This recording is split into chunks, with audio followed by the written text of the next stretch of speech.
Good morning, children. Yesterday we have discussed it about the material and the personal capital. Now today we will discuss it about the money capital, real capital, and debt capital. The money capital is totally clear. That is, it is regarded to the money, and by money you can buy the things. We may use the term money, capital, or finance capital to describe capital in terms of money. Money itself is not some means of production. Money cannot do by itself, but by the money we can buy the productive things. Suppose the raw materials are there, machines are there, fuel is there, and other fixed capital is there. Office furniture is there, factory building is there. So if we are having the money, so we can buy it. Okay, children. Now we are coming to the real capital. Real capital refers to the physical stock. Physical means which can be seen, touched, and move from one place to another. So physically means physical stock of goods which are used as inputs. Input means when we are doing any production of any goods. Final goods. So for final goods we need some goods to just make the final things. Suppose if you are just making the book, so we need a printing machine, we need a ink, we need the study material, writing material. So many things are there, and we need a place also where we have to just get the printing machine, and print paper is also there. So there are so many things while we just need the book. So these are considered as a input. Now debt capital. Debt capital consists of titles to wealth like share, debentures, government promissory notes, etc. They represent investment funds and yield income. Yield means the productive income is there. Suppose what happened when we are just having the fixed deposit, after the certain time we are getting the interest. So suppose the 1 lakh is there, and after the maturity, when the time of the maturity will become of the any bond or any other thing. So what happened was, suppose the 1 lakh is there, so maybe the 110 or 120 we will get it in our country. Then he will earn fixed interest income on the value of those bonds. Hence these bonds are considered as a debt capital. Now the production and consumption capital. Production capital includes all those things which help the labor directly in production. Example of production capital: raw material, machines, tools. These are the examples. And when we are doing the production of any commodity, so what happens? Directly these are used by the labor. If these things will be not there, we cannot do any production. Consumption capital. Consumption capital consists of those goods which indirectly help the process of production.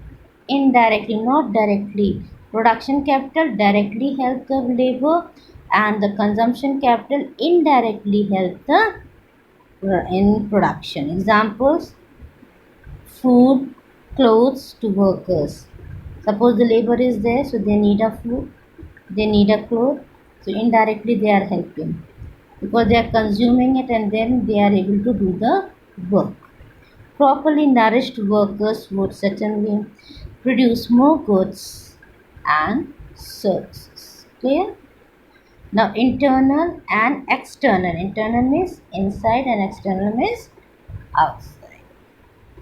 The capital which is the result of domestic savings. Domestic means within the boundary saving in the country is called the internal capital. For example, saving made by household firms, capitals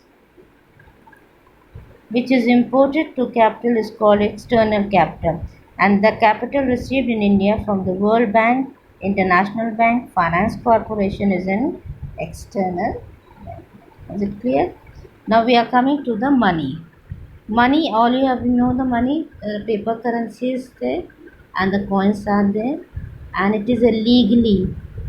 Who just give the things? Government is providing the money, which is legal. Wherever you are going, no one can deny it. So money is acceptable generally. The people will accept the money whether you are in south or west or east. Wherever you are going, within the boundaries, your money will be legal, and so no one can deny to accept the money. Anything which is widely accepted as exchange of goods or setting debts is called the when we are having the money we can buy the any commodity. Okay, in this regard money consists of currency of circulation and bank demand deposit.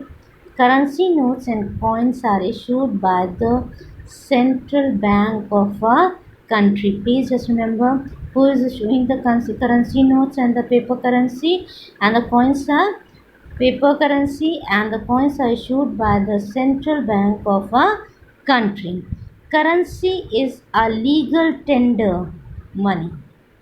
It is illegal in the sense that nobody can refuse to accept it as a means of payment. Already we have discussed it, no one can deny it. When you are just having the money, you can buy any commodity, and every person has to accept it. Demand deposits with the banks are also included in money because they are used as means of payment. Deposit, just see the main point. What is the meaning of demand deposit? Demand deposit refers to those deposits which can be withdrawn. Okay, which can be withdrawn with the banks at any time or on demand. They are checkable. Suppose if there is a you are having the account in the bank and you just having the checkbook, so you just mention the amount and the particular amount of the check on the checkbook, and you just giving to the person to whom he can go in the bank and he can withdraw the money. Deposit is current account of banks fall under this category. However, a part of saving deposit which can be withdrawn easily to also include the demand deposit. Clear? The features or the characteristics of money: general acceptability. Every person will have to accept it. No one can deny it. Is it clear? Liquid asset. Money is the most liquid form of wealth. It can be easily converted into goods and services as and when desired. Other assets like land, building, house, furniture are not as liquid as money. So if you are having the money, you can buy the thing. But if you are having the land, you cannot buy anything. Just suppose you are having the land, and you can say that okay, I am having the land, and you just give me this thing. You have to just sell out your land and convert it into money, and then you can buy the things. Before we buy other goods and services, these assets have to be first converted into money. So it's clear to everyone.